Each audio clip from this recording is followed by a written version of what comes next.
అందరికీ నమస్కారం. అక్క చెల్లెళ్ళకి, అన్న తమ్ములకి, నన్ను మీ ఇంట్లో అమ్మాయిగా ఆదరిస్తున్నందుకు పేరు పేరున అందరికీ ధన్యవాదాలు.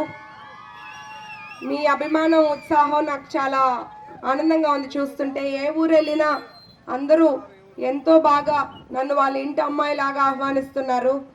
నాకు దర్శి కొత్త, కానీ మీరు నన్ను కొత్త అభ్యర్థిగా చూడట్లేదు, ఎంతో బాగా ఆహ్వానిస్తున్నారు. మీకు ఇక్కడ ఏ సమస్య ఉన్నా నేను అందుబాటులో ఉంటానని నేను మీకు మాటిస్తున్నాను. నిరంతరం దర్శి నియోజకవర్గ అభివృద్ధికి కృషి చేస్తానని హామీ ఇస్తున్నాను. మా తాతగారు గొట్టిపాటి హనుమంతరావు గారు, మా నాన్నగారు గొట్టిపాటి నర్సయ్య గారు, అలాగే మా బాబాయ్ గొట్టిపాటి రవి గారు ఎప్పుడు ప్రజా మనుషులు.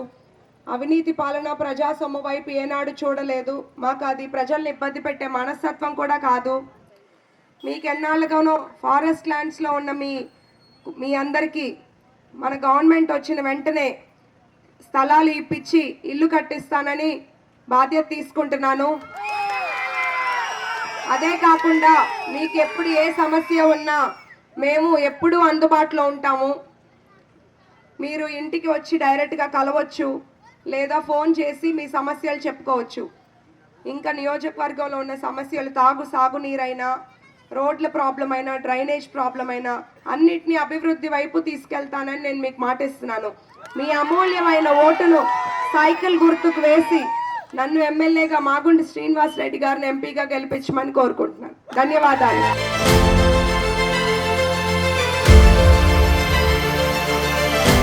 అందరికీ నమస్కారం. ఎస్సీ కాలనీలో ఉన్న నా అక్క చెల్లెళ్లకు, అన్న తమ్ములకు, కుటుంబ సభ్యులకు అందరికీ పేరు పేరున నమస్కారాలు. తెలుగుదేశం పార్టీ అంటే అభివృద్ధి, అభివృద్ధి అంటే తెలుగుదేశం పార్టీ. ఇప్పుడు తెలుగుదేశం పార్టీకి పవర్ స్టార్ పవన్ కళ్యాణ్, జన సైనికుల శక్తి ఉంది, బీజేపీ సహకారం ఉంది. తెలుగుదేశం, జనసేన, బీజేపీ కూటమి అధికారంలోకి వస్తుంది. ప్రతి సభలోనూ జగన్మోహన్ రెడ్డి గారు నా ఎస్సీ, నా ఎస్టీ, నా బీసీ అంటూ వారికి సంక్షేమ పథకాలు ఏమైనా అందచేశారా ఈ 5 ఏళ్లలో అని మిమ్మల్ని అడుగుతున్నాను. అందచేయకపోగా ఉన్న ఎన్నో సంక్షేమ పథకాలను నిలిపివేశారు. రేపు మన ప్రభుత్వం, కూటమి ప్రభుత్వం అధికారంలోకి వచ్చాక ఎస్సీ, బీసీ కార్పొరేషన్ ద్వారా లోన్లు, అలాగే ఎన్నో సంక్షేమ పథకాలు ఉన్నాయి. మీ అందరూ ఒకటి గుర్తుపెట్టుకోవాలి, మనకి అభివృద్ధి పాలన కావాలా, అవినీతి పాలన కావాలా అనేది గుర్తుపెట్టుకోండి. మీ అమూల్యమైన ఓటును సైకిల్ గుర్తుకు వేసి నన్ను ఎమ్మెల్యేగా, ఎంపీగా మాగుంట శ్రీనివాస్ రెడ్డి గారిని గెలిపించండి. రైతు పక్షపాతి, మహిళా పక్షపాతి, పేదవాళ్ళ పక్షపాతి అనే చంద్రబాబు నాయుడు గారిని ముఖ్యమంత్రిని చేయండి. కూటమి ప్రభుత్వాన్ని గెలిపించండి. అందరికీ పేరు పేరున ధన్యవాదాలు.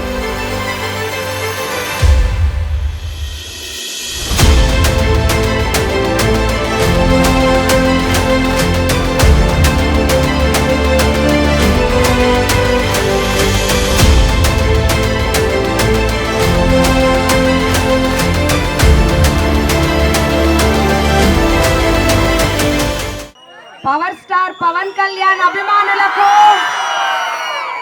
తెలుగుదేశం, జనసేన, బీజేపీ కుటుంబ సభ్యులకు నా నమస్కారం. మీ ఉత్సాహం చూస్తుంటే నాకు మాటలు రావట్లేదు. అందరూ నన్ను మీ ఇంటి అమ్మాయిగా ఆదరిస్తున్నందుకు ధన్యవాదాలు. ఎక్కడికి వెళ్ళినా స్వతహాగా నా వెంట ఎండను లెక్క చేయకుండా వస్తున్నారు. ఏ ఊరైనా కూడా ఎప్పటికీ మీకు రుణపడి ఉంటాను. రుణాన్ని అభివృద్ధి రూపంలో తీర్చుకుంటాను. బీసీలకు పెద్దపీట వేసిన పార్టీ అంటే తెలుగుదేశం పార్టీ అని నేను మీకు ఒక్కసారి గుర్తు చేస్తున్నాను. బీసీల చెమట చుక్కల్లో నుండి పుట్టిన పార్టీ తెలుగుదేశం పార్టీ. మీ భుజ స్కంధాలపై ఇన్నాళ్ళు మోసారు. ఇప్పుడు తెలుగుదేశంకి జన సైనికుల శక్తి ఉంది, బీజేపీ సహకారం ఉంది. మీరంతా ముందుకు నడపాలి. ఇదే ఉత్సాహాన్ని మే 13 వరకు కొనసాగించాలి. వైసీపీ ప్రభుత్వంలో బీసీలు, ఎస్సీలు ఎంతో నష్టపోయారు. సంక్షేమ పథకాలు అంటూ నిలిపివేశారు.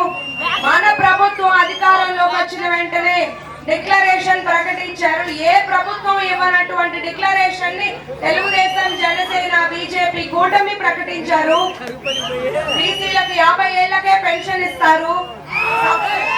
సబ్ ప్లాన్ ద్వారా 1,50,000 కోట్లు ఖర్చు చేస్తారు.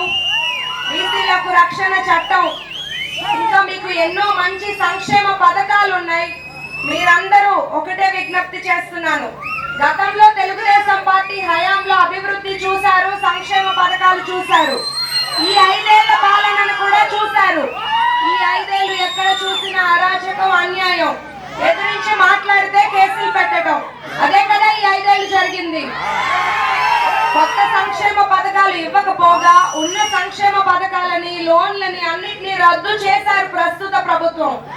మీరంతా ఆలోచించుకోవాల్సింది ఏంటంటే, మన భవిష్యత్తు బాగుండాలన్నా, మన పిల్లల భవిష్యత్తు బాగుండాలన్నా, ఊరు బాగుండాలన్నా, రాష్ట్రం బాగుండాలన్నా చంద్రబాబు నాయుడు గారు ముఖ్యమంత్రి కావాలి.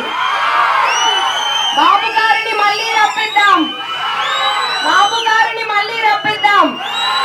తెలుగుదేశం, జనసేన, బీజేపీ కూటమి గెలవాలి, గెలుస్తుంది.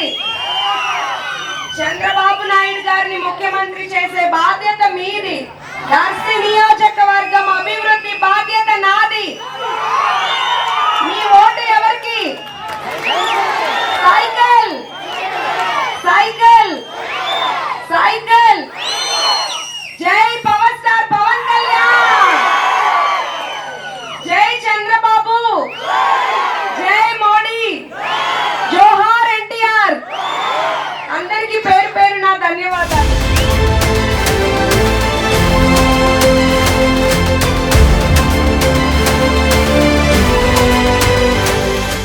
మీరెట్లా అయితే నన్ను మీ ఇంటి అమ్మాయిగా ఆదరిస్తున్నారో, నేను కూడా మీతో ఒక కుటుంబ సభ్యురాల్లాగే ఉంటాను. తెలుగుదేశం పార్టీ అన్ని వర్గాల వారితో, అన్ని కులాల వారిని ఒకే రాగా చూస్తారు. అట్లాగే మా గొట్టిపాటి వారు, మా తాతగారు హనుమంతరావు గారు, మా నాన్నగారు నర్సయ్య గారు, అలాగే మా బాబాయ్ గొట్టిపాటి రవి గారు ఎప్పుడు అందరితో ఒక కుటుంబ సభ్యులా కలిసిపోయి ప్రజల మనుషులుగానే ఉన్నారు. నేను వారి వారసురాలిగా, మీ ఇంటి అమ్మాయిగా వస్తున్నాను. వారి ఆశయాలు తగ్గట్టుగానే ప్రజాసేవలో ఉంటూ మీ అందరితో కలిసి వెళ్తాను. 5 మండలాల్లోనూ సాగునీటి కోసం కృషి చేస్తాను.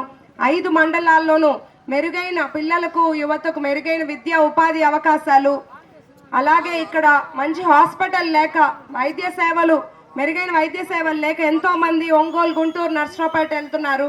వాళ్ళ కోసం ఇక్కడే నేను ఒక మంచి హాస్పిటల్ నిర్మించి మా పేద మధ్య తరగతి వాళ్ళకు ఉపయోగపడేలా అన్ని ఫెసిలిటీస్ ఏర్పాటు చేస్తాను. అలాగే చాలా మంది ఉపాధి అవకాశాలు లేక వెళ్ళిపోతున్నారు. రెండోది, బస్సు ట్రైన్ సౌకర్యాలు లేక వలసలు పోతున్నారు. రవాణా రంగంలోనూ ఇక్కడ అభివృద్ధి చేస్తానని నేను మీకు మాటిస్తున్నాను.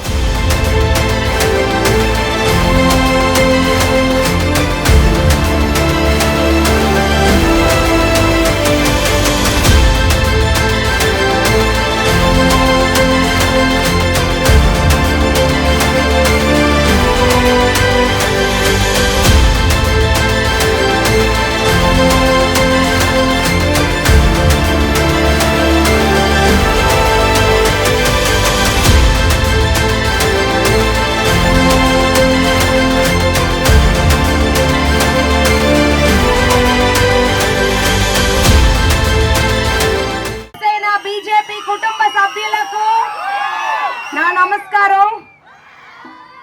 మహిళల ఉత్సాహం చూస్తుంటే నాకు చాలా ఆనందంగా ఉంది. సాటి మహిళని గెలిపించుకోవాలన్న కసి ఉంది. అందరికీ మీ ఇంటి అమ్మాయిగా నన్ను ఆదరిస్తున్నందుకు పేరు పేరున కృతజ్ఞతలు. ఈ ఊరు చూస్తుంటే ఒక మాట అనిపిస్తుంది, ఎం గంగవరం తెలుగుదేశం అడ్డ, ఎం గంగవరం తెలుగుదేశం అడ్డ. నేను ఇక్కడికి ఒక రాజకీయ నాయకురాల్లాగా రాలేదు, మీతో పాటు కలిసి ఉండడానికి వచ్చాను. మీ సమస్య లేదున్నా వాటి కోసం నిరంతరం కృషి చేస్తానని నేను మీకు హామీ ఇస్తున్నాను. మా తాతగారు గొట్టిపాటి హనుమంతరావు గారు, మా నాన్నగారు గొట్టిపాటి నర్సయ్య గారు, అలాగే ఓటమి లేని నాయకుడు మా బాబాయ్ గొట్టిపాటి రవి గారు ఎప్పుడూ ప్రజాసేవలోనే ఉన్నారు. ప్రజల సొమ్ము వైపు అవినీతి పాలన అంటూ అటువైపే చూడలేదు. కొంతమంది అంటున్నారు మా గురించి, సీజన్ కి వస్తారు లక్ష్మి గారు, లేదా తెలుగుదేశంకి పార్టీకి 5 సంవత్సరాలకు ఒక నాయకులు వస్తారని. వాళ్ళకి చెప్తున్నాను, గొడ్డిపాటి చరిత్ర ఒక్కసారి తిరగేసి చూస్తే వారు ఏ నియోజకవర్గానికైతే వస్తారో ఆ నియోజకవర్గం అభివృద్ధి వైపు పరుగులు తీస్తుంది. 20 ఏళ్ళు అంటిపెట్టుకోవడం కాదు కావాల్సింది, ఇక్కడ మనకి అభివృద్ధి చేయడం కావాలని నేను ప్రత్యర్థికి చెప్తున్నాను. ఈ 10 ఏళ్లలో మనం అభివృద్ధి అంటే ఏంటో చూద్దాము.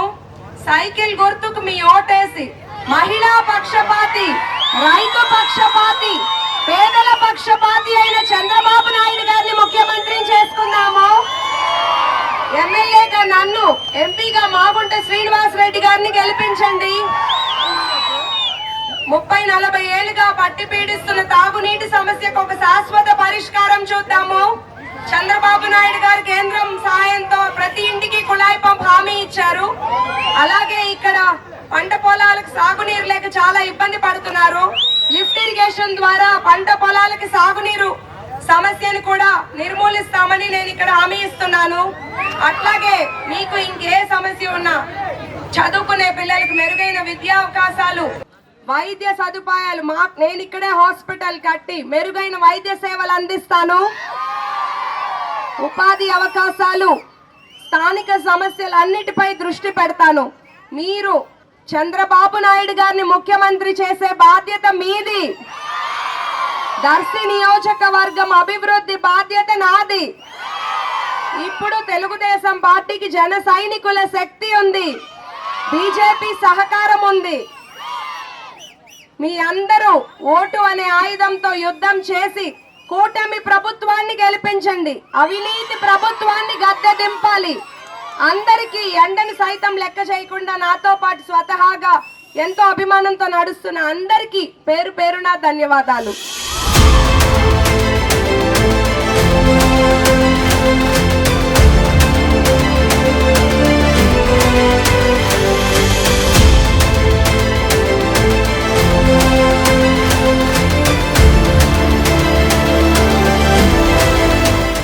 మనందరం తెలిసిందే, వాళ్ళ రాష్ట్రంలో పరిస్థితులు ప్రత్యేకంగా చెప్పనక్కర్లేదు.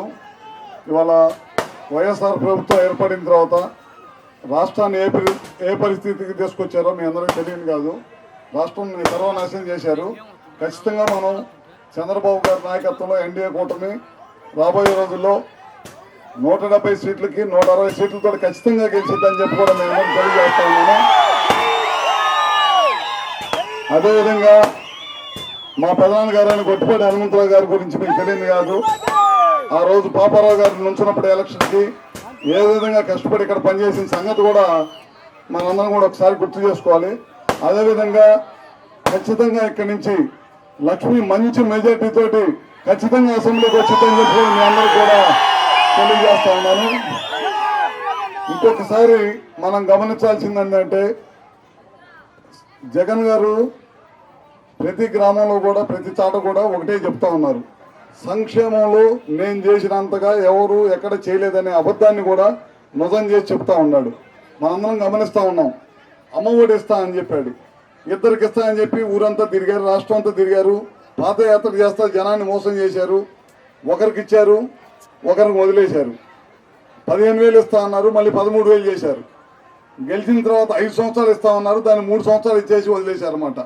అదేవిధంగా 45 సంవత్సరాలకి ఎస్సీ ఎస్టీ బీసీ మైనారిటీలకి 45 సంవత్సరాలకి పెన్షన్ ఇస్తామని చెప్పారు. అది ఇవ్వకపోగా 2,000 చేసిన పెన్షన్ మనం 200 నుంచి 2,000 చేస్తే ఆయన 2,000 నుంచి 3,000 చేయడానికి దాదాపు 5 సంవత్సరాలు పట్టింది. మీ అందరూ కూడా అది కూడా ఒకసారి గమనించాల్సిన అవసరం ఉందని చెప్పి కూడా అంటున్నా. ఏ ఎస్సీ ఎస్టీ బీసీ మైనార్టీలు పేరు చెప్పి ఓట్లు ఎంచుకున్నాడు, ఎంతో మందిని వాళ్ళని హతమార్చాడు. ఇవాళ డాక్టర్ సుధాకర్ ఉన్నాడు, ఎంత కష్టపడి వాళ్ళ తల్లిదండ్రులు పేద కుటుంబంలో పుట్టి ఎంత కష్టపడి వాళ్ళ తల్లిదండ్రులు చదివించుకున్న సంగతి ఒక డాక్టర్గా ఎంత కష్టపడితే ఆ డాక్టర్ అయ్యాడో మనందరికీ తెలియని విషయం కాదు. అలాంటి అతన్ని కరోనా టైంలో కేవలం మాస్కులు ఇవ్వండి, మేము పేషెంట్ల దగ్గరికి వెళ్ళాలంటే ఇబ్బంది ఉంది, మీరు మాస్కులు ఇస్తే మాకు కానీ పేషెంట్లకు కానీ ఇబ్బంది లేకుండా ఉంటుంది, మేము వైద్యం మెరుగైన వైద్యం అందిస్తామని చెప్పినందుకు అతన్ని పిచ్చోడి కింద చేసి చేతులు కట్టేసి రోడ్డు మీద పడేసి ఏ విధంగా అతను చచ్చిపోవడానికి కారకులయ్యారో మీకు తెలియని విషయం కాదు. అదేవిధంగా ఒక ముస్లిం కుటుంబం కర్నూలులో ఏ విధంగా చనిపోయారో మన అందరికీ తెలుసు. అదేవిధంగా చీరాల్లో కిరణ్ అనే కుర్రాడు ఏ విధంగా చనిపోయాడో మనందరికీ తెలుసు. ఇలాంటి చెప్పుకుంటూ పోతే ఒకటి కాదు రెండు కాదు, అడుగడుగున ఎదురు తిరిగిన వాళ్ళందరినీ కూడా హతమార్చాలి, నాకు ఎదురు ఉండకూడదనే విధంగా ఈ 5 సంవత్సరాల పరిపాలన జరిగిన సంగతి కూడా మనందరం గుర్తు చేసుకోవాలి. ఈ రాష్ట్రాన్ని సర్వనాశనం చేశారు. ఈ రాష్ట్రంలో స్వతంత్రం వచ్చిన తర్వాత 70 సంవత్సరాల్లో ఎంతో మంది ముఖ్యమంత్రులు పనిచేశారు, కానీ ఎప్పుడు కూడా ఈ విధమైన పరిపాలన నాకు తెలిసి మనం ఎప్పుడు కూడా చూసి ఉండవు అనమాట.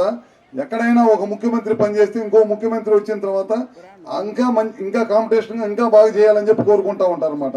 ఈ ముఖ్యమంత్రి అయితే గతంలో మనం చేసిన పనుల్ని పోలవరం కానీ రాజధాని కానీ ఇవన్నిటిని కూడా నిలిపేసేసి ఇబ్బంది పెట్టి వాళ్ళ రాజధాని లేదు రాష్ట్రంగా మన రాష్ట్రాన్ని తయారు చేశాడంటే మీ అందరూ కూడా అర్థం చేసుకోవాలి. అదేవిధంగా పోలవరం దాదాపు కొన్ని లక్షల ఎకరాలకి నీళ్ళు అందించే పోలవరం ప్రాజెక్టు 70% కట్టిస్తే దాన్ని సర్వనాశనం చేసేసి ఇవాళ అట్లానే వదిలేశారు. ఇవాళ ఆంధ్ర రాష్ట్రం గతంలో పక్కనున్న రాష్ట్రాలతో తెలంగాణ, కర్ణాటక, తమిళనాడు, గుజరాత్తో పోటీ పడే రాష్ట్రం ఇవాళ ఏ స్థాయికి దిగజారిపోయిందో మనందరం కూడా ఒకసారి అర్థం చేసుకోవాలి. అదేవిధంగా మన చంద్రబాబు నాయుడు గారు రేపు ఎలక్షన్ మేనిఫెస్టో రిలీజ్ చేశారు, మీ అందరూ కూడా చూసి ఉంటారు. ముఖ్యంగా మహిళలకి 3 గ్యాస్ సిలిండర్లు ఇవ్వటం కానీ, అదేవిధంగా ఆర్టీసీ జిల్లా పరిధిలో ఆర్టీసీ ఛార్జీలు మనకి ఉచితంగా ఆర్టీసీ పోసి ఇవ్వటం కానీ, అదేవిధంగా అమ్మ ఒడి వాళ్ళు ఒకరికి ఇస్తే మనం ఎంతమంది పిల్లలు ఉన్నా సరే వాళ్ళందరికి ఇవ్వాలనేది ఇట్లా బీసీ చట్టం. ముఖ్యంగా బీసీలని ఈ పార్టీ అధికారంలోకి వచ్చిన తర్వాత చాలా పెద్ద ఎత్తున బీసీలని హతమార్చడం కానీ, కొట్టడం కానీ, కేసులు పెట్టి ఇబ్బంది కానీ, ఎందుకంటే తెలుగుదేశం పార్టీకి అండగా ఉండాలనే ఉద్దేశంతో ఇవన్నీ చేసిందనమాట. అందుకని మనం ప్రత్యేకమైన దృష్టి పెట్టి బీసీకి చట్టం తీసుకొచ్చి బీసీలు అందరూ కూడా 50 సంవత్సరాలకు పెన్షన్ ఇవ్వాలనేది కూడా నిర్ణయం తీసుకున్న సంగతి కూడా మనందరం కూడా ప్రజలకు తీసుకెళ్లాల్సిన అవసరం ఉంది. ఇట్లా చెప్పుకుంటూ పోతే ఎన్నో కార్యక్రమాలు గతంలో మనం చేసాం. అన్నా క్యాంటీన్ ఇచ్చాము, విదేశీ విద్య చదువుకున్న పిల్లలకి విదేశాలు పోవడం కోసం విదేశీ విద్యకి 10 లక్షల రూపాయలు ఇచ్చాము, పెన్షన్ ఇచ్చాము, 200 నుంచి 2000 రూపాయలు పెన్షన్ చేశాము. ఇట్లా ఎన్నో సీఎం రిలీఫ్ ఫండ్లు, ముఖ్యమంత్రి సహాయ నిధి కింద అయితే చాలా పెద్ద ఎత్తున చేశాం అనమాట. ఇవాళ ఆరోగ్యశ్రీకి కూడా అనారోగ్యం పట్టే స్థాయికి ప్రభుత్వం తీసుకెళ్లిందంటే దాన్ని బట్టి మీ అందరూ కూడా అర్థం చేసుకోవాల్సిన అవసరం ఉందని చెప్పి కూడా మరొకసారి తెలియజేసుకుంటూ, ఖచ్చితంగా మీ అందరూ కూడా ఈసారి సహకరించాలి. ఎందుకంటే మీ అందరికీ తెలియని విషయం కాదు, దర్శిలో గత 5 సంవత్సరాల నుంచి మనం చాలా ఇబ్బందులు పడ్డాం. చంద్రబాబు నాయుడు గారు పిలిచి మీ ఇంట్లో అమ్మాయిని పెట్టమని ప్రత్యేకంగా చెప్పడం వల్ల మా అమ్మాయి అక్కడ డాక్టర్గా పనిచేస్తున్నా సరే నువ్వు వచ్చి ఇక్కడ నిలబడి నేను చెప్పిన వాళ్ళు ఎమ్మటే వచ్చి నిలబడింది. మీ అందరూ సహాయ సహకారాలు ఎప్పుడు కూడా మా కుటుంబం మీద ఉండాలని కోరుకుంటా ఉన్నాను. ఖచ్చితంగా మేము కూడా ఉన్నాను, అమ్మాయి ఉంది, అందరం ఉన్నాము. ఏ ఇబ్బంది వచ్చినా మేమందరం కూడా దర్శి నియోజక ప్రజలకి ఎప్పుడు ఎల్లవేళ్ళ కూడా అండగా ఉంటాము. రేపు ప్రభుత్వం ఏర్పడిన తర్వాత, ఎందుకంటే నా దగ్గర కూడా ఇట్లానే గొల్లకమ్మ మీద బ్రిడ్జ్ ఉంటే ఖచ్చితంగా కట్టి మనం శంకుస్థాపన చేసి వాళ్ళకి అప్పచెబితే వాళ్ళు కట్టలేకపోయారు, డబ్బులు ఇవ్వట్ల, కట్టినా డబ్బులు ఇవ్వట్ల. రేపు అధికారంలోకి వచ్చిన అమ్మటే ఈ గ్రామానికి సంబంధించి బ్రిడ్జ్ అని చెప్తా ఉన్నారు. అదొకటి. ఇదే కాదు, ఏదున్నా సరే మేము మీకు అండగా ఉంటాము. మీరు మాకు కూడా మంచి మెజార్టీ తోటి మా అమ్మాయిని గెలిపించాలి. మేము తప్పకుండా ఏ పని సరే తప్పకుండా చేస్తామని తెలియజేసుకుంటాం. మేము ఒక్కసారి చేయబెట్టుకుంటే మేము చచ్చిందాక మీ చేతి వదలమని చెప్పి కూడా సభాముఖంగా మీ అందరూ తెలియజేసుకుంటూ, ఈ అవకాశం ఇచ్చిన ప్రతి ఒక్కరికి కూడా పేరు పేరున నా ఉదయపూర్వక నమస్కారాలు తెలియజేసుకుంటూ, నాకు కూడా ఇవాళ ఈ గ్రామం వచ్చి మీ అందరిని కలిసి మీ అందరితో మాట్లాడే అవకాశం కలిగించిన గ్రామ ప్రజలందరూ కూడా మరొకసారి పేరు పేరున నా సోదరి సోదరులకు అందరూ కూడా పేరు పేరున ఉదయపూర్వక నమస్కారాలు తెలియజేసుకుంటూ సెలవు తీసుకుంటా ఉన్నాను. ఇక్కడే కాదు, నేను ఏ గ్రామంకి వెళ్తున్నా నీటి సమస్య తీవ్రంగా ఉంది. మీరు ఏదో అడగట్లేదు, బేసిక్ మామూలు నిత్య అవసరమే అడుగుతున్నారు. తప్పకుండా తాగునీటి సమస్యకు పరిష్కారం ఉంటుంది. ఈ 5 ఏళ్లలో అందరూ ఎన్నో ఇబ్బందులకు గురయ్యారు. పోనీ ప్రశ్నించి ఎదురు తిరిగితే కేసులు పెట్టడం, కొట్టడం, అదే ఈ ప్రభుత్వం చేసింది. ఇప్పుడు మనందరం, మీ అందరి బాధ్యత, మీరు ఓటు కరెక్ట్ గా వేసి అందరి చేత వేపించి మన ప్రభుత్వాన్ని ఏర్పరచుకోవాలి. ఆత్మాభిమానంతో బతకాలి, అందరం స్వేచ్ఛగా బతకాలి. అవినీతి లేని పాలన కావాలి. చంద్రబాబు నాయుడు గారు ముఖ్యమంత్రి కావాలి. తెలుగుదేశం, జనసేన, బీజేపీ కూటమి అధికారంలోకి రావాలి. మహిళలకు పెద్దపీట వేసిన పార్టీని గెలిపించండి. మహిళలకు ఆస్తిలో హక్కు ఇచ్చింది తెలుగుదేశం పార్టీ. మహిళలకు స్థానిక సంస్థల్లో రిజర్వేషన్లు ఇచ్చింది తెలుగుదేశం పార్టీ. ఉద్యోగాల్లో రిజర్వేషన్లు ఇచ్చింది తెలుగుదేశం పార్టీ. అది గుర్తు పెట్టుకోండి. డ్వాక్రా సంఘాలను సృష్టించింది తెలుగుదేశం పార్టీ. అన్ని వర్గాల వారు అందరూ బాగుపడాలంటే తెలుగుదేశం, జనసేన, బీజేపీ కూటమి అధికారంలోకి రావాలి. వస్తుంది. అది మీ బాధ్యత. చెప్పినట్టు 200 నుండి 2000 చేశారు మన ప్రభుత్వం పెన్షన్. ఇప్పుడు ప్రభుత్వం 3000 చేయడానికి 5 ఏళ్లు పట్టింది. మన ప్రభుత్వం వచ్చాక 4000 ఇస్తున్నారు. నేను మీ అందరికీ గుర్తు చేస్తున్నాను. నన్ను మీ ఇంటి అమ్మాయిగా అందరూ ఆశీర్వదించి, అందరూ ఎంతో సమయం కేటాయించి ఇంత ఎండలో కూడా ఉత్సాహంగా ఉంటున్నందుకు అందరికీ పేరు పేరున ధన్యవాదాలు. మళ్ళీ మీరు గెలిపించుకొని మళ్ళీ ఇదే ఊరికి తీసుకొచ్చి భోజనం పెట్టాలి ఇక్కడే.